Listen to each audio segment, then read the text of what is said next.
Hello नमस्कार दोस्तों, स्वागत है आप सभी का हमारे यूट्यूब चैनल पर। तो आज हम आपके लिए फिर से सारणी लेकर के आ गए हैं। हमने कोशिश किया था कि इसको पिछली वीडियो में ही समझाया जाए, लेकिन वीडियो ज़्यादा लंबा हो जाता है, इसलिए हमने एक अलग से प्रॉपर तरीके से आपका टाइम ज़्यादा ना लेते हुए एक वीडियो फिर से लेकर के आ गए हैं। पिछली वीडियो में हमने समझा कि हमने नए फॉर्मूले, ये 8 नए फॉर्मूले और समझे हैं। ये आपको याद होने ही चाहिए, ठीक है। अगर आप किसी भी फॉर्मूले को भूल रहे हो तो आप 8.2 से जा रहे हो। 8वीं अगर प्रश्नावली हम पढ़ रहे हैं तो ये बेस है फॉर्मूले पर। अगर हम फॉर्मूले को भूल जाते हैं या नहीं समझ आता, भूल जाते हैं, कोई भी मान अगर याद नहीं रहता है तो हम इनका आंसर नहीं दे पाएंगे, ठीक है। तो हमें क्या करना है, साथ साथ फॉर्मूले को ऐसे याद रखना है कि क्वेश्चन में कहीं भी ज़रूरत पड़े तो हमें तुरंत याद हो, ठीक है। और आपकी थोड़ी सी जिम्मेदारियाँ भी बढ़ती जा रही है। जिम्मेदारी क्या है, इन दोनों को याद करना है, साथ में आपको सारणी भी याद होनी चाहिए। सारणी के अब जितने भी क्वेश्चन आएंगे सारणी पर बेस ही आएंगे, ठीक है। तो आइए देखते हैं। सबसे पहले इनको बोलते हैं कोज्जा। साइन, कोस, टेन, कोट, सेक, कोसेक, इनको बोलते हैं कोज्जा। और थीटा को बोलते हैं कोण। तो कोण है हमारा 0 डिग्री पर, हमें इनका मान निकालना है। 30 पर निकालना है, 45 पर निकालना है, 60 पर हमें निकालना है, 90 पर निकालना है। अच्छा, ये मान कैसे निकालने हैं, तो मैं आज आपको ऐसे आपको सारणी याद करा दूंगा कि आपको कभी भी जिंदगी में सारणी देखने की जरूरत नहीं पड़ेगी। जब चाहो, मन दिमाग में आया तो आप सारणी बना सकते हो। इस प्रकार से आज मैं आपको सारणी समझाने वाला हूँ। अगर आप डायरेक्ट किताब में देख रहे होगे तो आपको समझ नहीं आ रहा होगा कैसे ये मान याद होंगे, लेकिन अगर आप आज हमारी वीडियो देख रहे हो तो बिना देखे कहीं भी आप सारणी बना दिया करोगे, ठीक है। आइए स्टार्ट करते हैं। चलो, सबसे पहले क्या करते हैं, साइन का मान हमें निकालना है, कोस का, टेन का, कोट का, इसी प्रकार से एक एक करके निकालना है। सबसे पहले हम निकालते हैं साइन का मान। साइन का मान निकालने से पहले हम ऊपर एक हमारा कोड है, जिस प्रकार से हमने सारे सूत्र लाल बटे कक्का के हिसाब से निकाले, इसी प्रकार से हमने इसका भी कोड निकाल रखा है। कोड क्या है, आइए स्टार्ट करते हैं। सबसे पहले यहाँ लिखते हैं 0, ठीक है। फिर हम यहाँ लिखते हैं 1, फिर यहाँ लिखते हैं 2, फिर 3 और फिर 4। ये हमारा कोड। कोड आगे भी इसमें थोड़ा करना है। हमें क्या करना है, सभी में 4 का भाग देना है। क्या करना है, सभी में 4 का भाग देना है। ये देखिए, इसमें 4 का भाग दिया और इसमें 4 का भाग दिया, इसमें भी 4 का भाग दिया। इसी प्रकार से सभी में 4 का भाग देना है, ठीक है। इन सभी में सबसे पहले क्या करना है, 0, 1, 2, 3, 4 सभी में ऐसे कोडिंग करनी है। उसके बाद में सभी में चारों का भाग लेना है। अभी क्या करना है, इसमें हमें सभी के ऊपर वर्गमूल करना है। सभी का क्या करना है, वर्गमूल। तो हमने इसका वर्गमूल किया और इसका वर्गमूल किया, इसका भी और इसका भी, और ये देखिए एक एक करके हमने सबको वर्गमूल में रख लिया। अभी इनको सोल्व करेंगे और इनको सोल्व करके जो भी हमारा मान आएगा वो हमारे साइन थीटा का मान आ जाएगा। क्या आ जाएगा, साइन थीटा का मान हमारे सामने आ जाएगा। चलो आइए समझते हैं कि साइन थीटा का मान हम कैसे निकालेंगे। 0 में 4 का भाग देते हैं तो कितना आएगा, 0 में 4 का भाग देंगे तो कितना आएगा, 0। और 0 का वर्ग करो तो भी 0, 0 का अंडर रूट करोगे तो भी 0, 0 का मान कुछ भी कर लो 0 ही आएगा। तो साइन 0 डिग्री का मान हमारा क्या आ जाएगा, 0 डिग्री, 0 आ जाएगा, ठीक है। तो साइन का मान, साइन थीटा में साइन 0 का मान कितना आएगा, 0 डिग्री। आगे हम अगले इसको सॉल्व करते हैं, देखते हैं। अंडर रूट में 1/4 अगली वैल्यू को सॉल्व करते हैं तो क्या करते हैं, अच्छा, तो इस प्रकार से हमारे सामने आया है, ठीक है। हमें क्या करना है कि जो वर्गमूल है, वर्गमूल को अंश बटे हर में, पिछली वीडियो में हमने समझा था कि जब कभी भी अंश बटे हर में टोटल पर वर्गमूल आ रहा है या वर्ग आ रहा है तो हम क्या करते हैं, उनको डिवाइड कर देते हैं। अंश में भी वर्ग कर देंगे, हर में वर्ग कर देंगे। इसी प्रकार से वर्गमूल का सिस्टम है, वर्गमूल को भी अंश में कर लेंगे, हर में कर लेंगे। तो यहाँ देखते हैं, अंडर रूट 1/4, ठीक है। 1 का गुणा 1 से करोगे तो भी 1, कहने का मतलब 1 का वर्ग करोगे 1 का वर्गमूल निकालोगे तो भी 1 ही आता है। तो 1 का क्या आ जाएगा, 1 का 1 ही आ जाएगा। और 4 का वर्गमूल कितना हो जाता है, 2। 4 का वर्गमूल कितना हो जाता है, 2, ठीक है। इतना आपको समझ में आ गया क्या, इतना आपको समझ में अगला जो कैलकुलेशन है इसको समझते हैं। इसको सॉल्व किया, 0 आ गया, इसको सॉल्व किया 1/2 आ गया। अगला इसको सॉल्व करते हैं तो क्या होगा, यहाँ देखते हैं इसको। अंडर रूट में 2/4, अंडर रूट में कितना है, 2/4, 2/4। अभी हमें इसको अंदर ही अंदर काट, यहाँ देखिए 2/4 है, 2/4 है। तो 2 में इसमें भी 2 का भाग चल जाएगा, इसमें भी 2 का भाग चल जाएगा, या डायरेक्ट दे लो, 2 दूनी 4, तो कितना आ जाएगा, 1/2। काट देंगे इनको, काट के इसकी कैलकुलेशन को छोटा कर लेंगे। देखो हमने काटा, 2 दूनी 4, तो कितनी बार चलेगा, अंडर रूट में 1/2, ये आ गई हमारे सामने कैलकुलेशन। ठीक है, इसमें 2 का भाग दिया तो एक बार, इसमें 2 का भाग दिया 4 बार, 2 बार। ठीक है, दोनों में क्या करेंगे, 2 का भाग देंगे, या फिर हम डायरेक्ट 2 दूनी 4, 2 का ऊपर का 2 से नीचे का 4 में भाग देंगे 1/2। अच्छा, 2 नीचे क्यों आया है, ये ऊपर भी आ सकता था। अच्छा, जो वैल्यू ज़्यादा होती है उधर ही उसका मान आता है। जैसे 4 नीचे है, 2 से ज़्यादा है, नीचे की तरफ है, तो इसका जो 2 आएगा भाग देने पर वो भी नीचे ही आएगा। ठीक है, इसको फिर से अंश बटे हर में इस वर्गमूल को डिवाइड कर लेंगे। अंडर रूट में 1 बटे अंडर रूट में 2। 1 का वर्गमूल किया, 1 आ गया। अंडर रूट 2 का नहीं आता है वर्गमूल, इसका वर्गमूल नहीं आता है। यदि इसको प्रयास भी करते हैं तो पॉइंटों में चली जाती है, और हमें सिर्फ पॉइंटों में भी ज़रूरत नहीं है, तो इसी में इसका मान ले लेते हैं। ठीक है, 1 बटा अंडर रूट 2, ये हमने यहाँ पर सारणी को लिखा है। आगे देखते हैं अंडर रूट 3/4, अंडर रूट 3/4। अच्छा, इसमें हम देखते हैं अंडर रूट 3/4 में, अंडर रूट 3/4 में क्या करते हैं हम, अंश में और हर में दोनों में वर्गमूल को बांट लेते हैं। अंश में बांट लिया अंडर रूट 3 और वर्ग में बांट लिया अंडर रूट 4। ठीक है, अंश में और हर में दोनों में इसको बांट लिया है। ठीक है, अंश में और हर में दोनों में इसको बांट लिया है। अभी क्या करना है हमें, जिस प्रकार से 2 का वर्गमूल नहीं निकाल सकते, इसी प्रकार से 3 का नहीं निकाल सकते। निकालेंगे तो पॉइंटों में चला जाएगा, तो उसकी भी आवश्यकता नहीं है। तो यहाँ पे सिर्फ अंडर रूट 3 ही लिख लेंगे। और जो 4 का वर्गमूल होता है वो होता है 2। कितना होता है, 4 का वर्गमूल होता है 2। तो हमारी वैल्यू क्या निकल करके आ गई, अंडर रूट 3/2। क्या निकल करके आ गई, अंडर रूट 3/2। अच्छा, अगली कंडीशन में देखते हैं, 4 में 4 का भाग दिया। यहाँ पर देखते हैं 4 में 4 का भाग देगा वर्गमूल, तो 4 में 4 का भाग दिया, 1 आ गया। और 1 का वर्गमूल, 1 का वर्गमूल कितना होता है 1, तो हमारा मान निकल करके आ गया। अच्छा, साइन थीटा के चार सभी मान निकाल लिए हमने। साइन थीटा का 0 डिग्री पर 0, 30 डिग्री पर 1/2, 45 डिग्री पर 1/√2, 60 डिग्री पर अंडर रूट 3/2 और 90 डिग्री पर 1।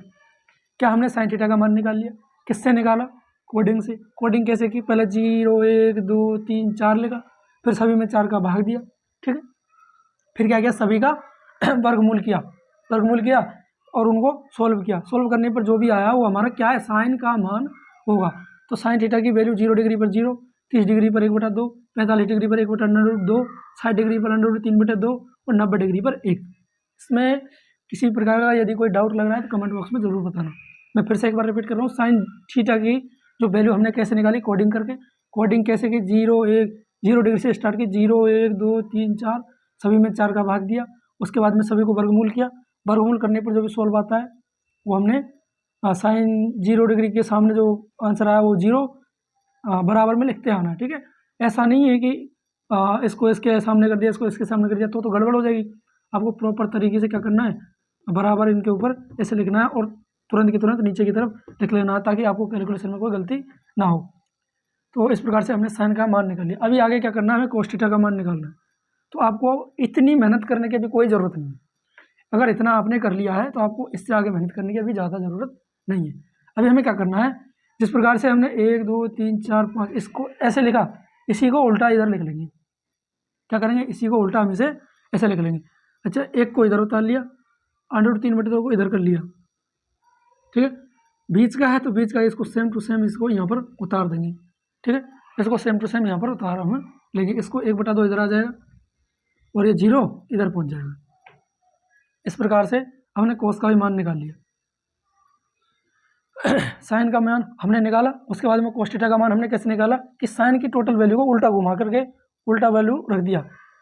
0 इधर से स्टार्ट है तो हमने इधर से जो स्टार्ट है उसको इधर से हमने स्टार्ट कर दिया। ठीक है, वापस विपरीत दिशा में हमने इसको लिख दिया। इस प्रकार से हमने कोस थीटा का मान हमने निकाला। देखो 0 इधर था, इधर घुमा दिया, 1/2 इधर था, इधर घुमा दिया, बीच का है तो बीच में ही रहेगा, और अंडर रूट 3/2 इधर आ गया और 1 इधर गया। इस प्रकार से हमने कोस थीटा का मान हमने निकाला। अब आता है टेन थीटा। टेन थीटा का मान कैसे निकालें, अब आपके सामने आता है कि टेन थीटा का मान कैसे निकालें। इसको कैसे घुमाएं, तो इसको घुमाने की जरूरत नहीं है। हम जाते हैं हमारे फॉर्मूला नंबर 7 पर। किस पर जाते हैं, फॉर्मूला नंबर 7 पर।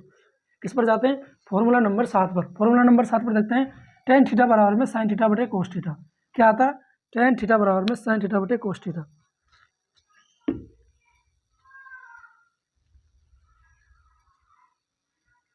इसका मतलब ये है कि साइन थीटा की वैल्यू में अगर कोस थीटा का भाग देते हैं तो हमारा टेन थीटा निकल करके आ जाएगा।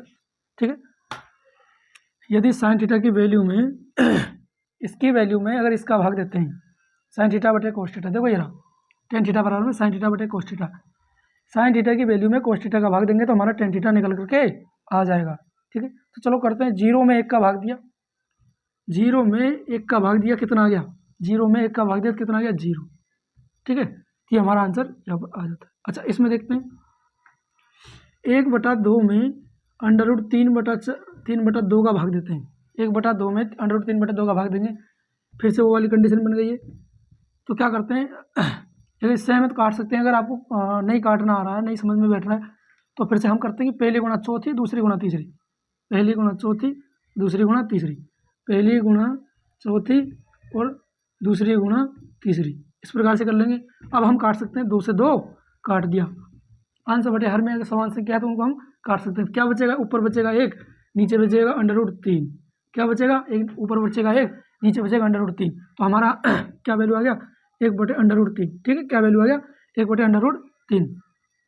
आगे इस प्रकार से हमें आगे के जो 45 डिग्री है उस पर हम ऐसे निकालते हैं। आगे आ गया 1/√2। इस वाली वैल्यू में इस वाली वैल्यू का भाग देते हैं 1/√2। तो हम देखते हैं ऊपर भी समान संख्या है, नीचे भी समान संख्या है, समान संख्या का भाग देते हैं। जैसे कि ऊपर x है, नीचे भी x है, तो कट के कितनी बार चला गया? 1 बार। अगर समान संख्या है, समान संख्या में भाग देना कितनी बार चला जाता है? 1 बार। देखिए 1/√2 बटे 1/√2, तो इसका क्या आ जाएगा? इसका आ जाएगा 1। ठीक है, इसका आ जाएगा 1। या फिर ऐसे कर लो, पहले गुणा चौथी, दूसरी गुणा तीसरी, 1 गुणा √2 बटे √2 गुणा 1, सारा का सारा समान है तो क्या आ जाएगा? 1 आ जाएगा हमारा। ठीक है, इसके अंदर आते हैं अभी हम।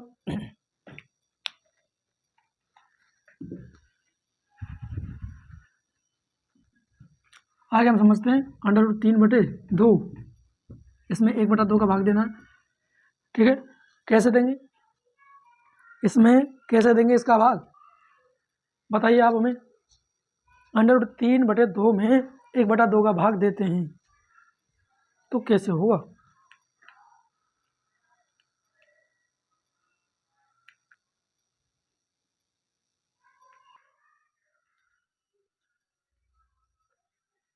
या तो आप 2 से 2 काट सकते हैं, बटे में इधर भी 2 है, इधर भी 2 है। देखो बटे में इसके भी 2 है, बटे में इसके भी 2 है, 2 से 2 काट सकते हैं। फिर भी आपको कैलकुलेशन इतनी टफ लग रही है, वही हमारा पुराना नियम समझेंगे। पहली गुणा चौथी, दूसरी गुणा तीसरी, √2 गुणा 2 और 2 गुणा 1। इससे क्या है कि आपको गलती होने के चांस बिल्कुल नहीं रहेंगे, बिल्कुल एग्जैक्ट आंसर आएगा आपका। और 2 से 2 यहाँ पर काट देंगे, क्या बचेगा? √3/1। बटे में 1 लिखो या ना लिखो एक ही बात है, √3 हमारा यहाँ पर वैल्यू आ गया। अगली कंडीशन आती है हमारी कि 1 में 0 का भाग देना है। 1 में 0 का भाग देना, 1 में 0 का भाग देना है। 1 में 0 का भाग देंगे तो क्या आएगा? अनंत आ जाएगा, अपरिभाषित। ये अभी तक परिभाषित नहीं किया गया, तो क्या आ जाएगा हमारा? इनफिनाइट। क्या आ जाएगा? अनंत आ जाएगा। तो किस प्रकार से टेन थीटा की वैल्यू हमने निकाली, साइन थीटा की वैल्यू हमने निकाली, उसका घुमा करके उल्टा लिखा हमने, तो हमारी कोस थीटा की वैल्यू आ गई। साइन थीटा की वैल्यू में कोस थीटा का भाग दिया, 0 में 1 का भाग दिया 0, 1/2 में √3/2 भाग दिया 1/√3, 1/√2 में 1/√2 का भाग दिया 1, √3/2 में 1/2 का भाग दिया √3, 1 में 0 का भाग दिया अपरिभाषित, ये परिभाषित नहीं है। इस प्रकार से हमने किसकी? टेन थीटा की वैल्यू हमने निकाल ली। अच्छा, टेन थीटा की निकाल ली और कोट थीटा की हमें निकालना है, तो क्या करते हैं? उल्टा मान रख देंगे, जिस प्रकार साइन थीटा की वैल्यू से कोस थीटा की वैल्यू हमने निकाली थी, उसी प्रकार से टेन थीटा की वैल्यू से कोट थीटा की वैल्यू हम निकालेंगे। तो इधर का इधर रख देंगे, इधर का इधर और इधर का इधर और इधर का इधर, एक हमारा बीच में है तो एक यहीं पर आ जाएगा। ठीक है, इनफिनाइट इधर आ जाएगा, √3, 1/√3 और यह आ जाएगा हमारा 0। क्या इतना आपको समझ में आ गया? हमने चार वैल्यू निकाल ली, साइन थीटा की, कोस थीटा की और टेन थीटा की और कोट थीटा की, चारों वैल्यू हमने निकाल ली। अब हम आते हैं सेक थीटा पर। अब हम आते हैं किस पर? सेक थीटा पर। सेक थीटा का मान कैसे निकालना है? इधर जाते हैं हम, इसमें फॉर्मूला नंबर 5 पर। यहाँ देखते हैं कि सेक थीटा में बराबर में 1/कोस थीटा। कहने का मतलब कोस थीटा का यदि उल्टा कर दिया जाए, व्यतिक्रम कर दिया जाए, तो क्या आ जाएगा? सेक थीटा का मान निकल जाएगा। यदि इसको क्या है, बटे में ले जाते हैं सभी को, ठीक है, तो यहाँ पे ले जाते हैं कोस थीटा के सभी मान को व्यतिक्रम में ले जाते हैं। ठीक है, विपरीत ले जाते हैं, घुमा देते हैं उसको, 1/1 के बटे में ले जाते हैं, तो क्या है हमारा सेक का मान आ जाएगा। ठीक है, तो यहाँ सेक थीटा बराबर 1/cos थीटा, तो cos थीटा की वैल्यू नीचे रखते जाएंगे और हमारा सेक थीटा का मान आता जाएगा 1/cos थीटा। तो cos थीटा की 0 डिग्री पर कितना है 1, तो 1 में 1 में 1 का भाग दिया 1, तो सेक 0 का मान कितना आ गया 1। इस प्रकार से, इसी प्रकार से इसका करेंगे cos थीटा 1/√3/2, √3/2, ये 2 आपका घूमकर ऊपर आ जाएगा, तो क्या हो जाएगा 2/√3, 2/√3, तो सेक थीटा का मान क्या गया 2/√3 आ गया। ठीक है, 2/√3 आ गया। इस प्रकार से, इसी प्रकार से आगे की वैल्यू है 1/√2, इसको भी उल्टा करेंगे, इसका भी व्यतिक्रम करेंगे। ठीक है, इसका भी व्यतिक्रम किया तो ये भी घूमकर ऊपर आ गया, तो क्या बनेगा √2/1, बटे में 1 लिखो या ना लिखो, यहाँ लिखते हैं √2 आ गया। इसी प्रकार से √3/2 है, इसका व्यतिक्रम करेंगे तो ये 2 ऊपर घूमकर चला जाएगा, तो हमारी वैल्यू बन जाएगी 2/√3। ठीक, क्या हो जाएगी, अंश को हर में ले जाना है, हर को अंश में ले जाना है, सीधा करना है हमें। क्या करना है, हमारा cos थीटा की क्या आ गई, ये हमारी आ गई 2। ठीक है, ये आ गया हमारा 1/2 है, 2 ऊपर घूमकर चला जाएगा 2/1, क्या आ जाएगा 2।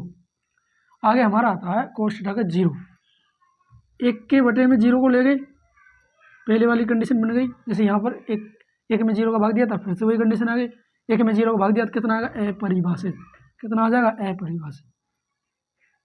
ठीक है, सेक थीटा की वैल्यू कैसे हमने निकाली, cos थीटा की वैल्यू का व्यतिक्रम कर दिया, ऊपर का अंश का हर का अंश कर दिया, 1 को बटे में ले गया तो 1 आ गया, इसको बटे में ले गए तो 2 हमारा घूम के ऊपर आ गया, तो 2/√3, इसका व्यतिक्रम किया √2, इसका व्यतिक्रम किया 2, और इसका व्यतिक्रम किया 1 के नीचे 0 चला गया, जो एक अपरिभाषित कंडीशन बन गई, तो यहाँ पर इनफाइनाइट लिख देंगे अपरिभाषित।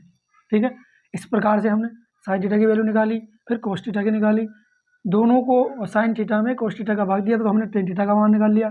ठीक है, tan थीटा का मान से हमने फिर से cos थीटा का मान निकाल लिया। अच्छा, सेक थीटा का व्यतिक्रम करके हमने सेक थीटा का मान, cos थीटा का व्यतिक्रम करके हमने सेक थीटा का मान निकाल लिया। ठीक है, जो आपके सामने। अब जिस प्रकार से साइन से cos की वैल्यू निकाली, tan से cot की वैल्यू निकाली, उसी प्रकार से सेक की कोसेक थीटा की वैल्यू निकाल लेंगे, किससे, सेक थीटा। इसको इसी प्रकार से उल्टा लिखते हुए हम कोसेक थीटा की वैल्यू निकाल लेंगे, तो हमारा अनंत इधर आ जाएगा, 2 इधर आ जाएगा, √2 इधर आ जाएगा, 2/√3 इधर आ जाएगा, और 1 इधर आ जाएगा। इस प्रकार से हमने पूरी सारणी में कहीं ऐसा नहीं लग रहा होगा आपको कि बहुत खतरनाक है, कुछ नहीं है, 2-4 बार आप करोगे, आपको अब बहुत आसान लगने लगेगी ये प्रश्नावली, और ये सारणी तो आप ऐसे याद कर लोगे, रट जाएगी आपकी ये सारणी। जिस प्रकार से हम बता रहे हैं इस प्रकार से आप बार बार प्रैक्टिस करते हैं, इसका नाम मैथ है, बिना प्रैक्टिस के सब कुछ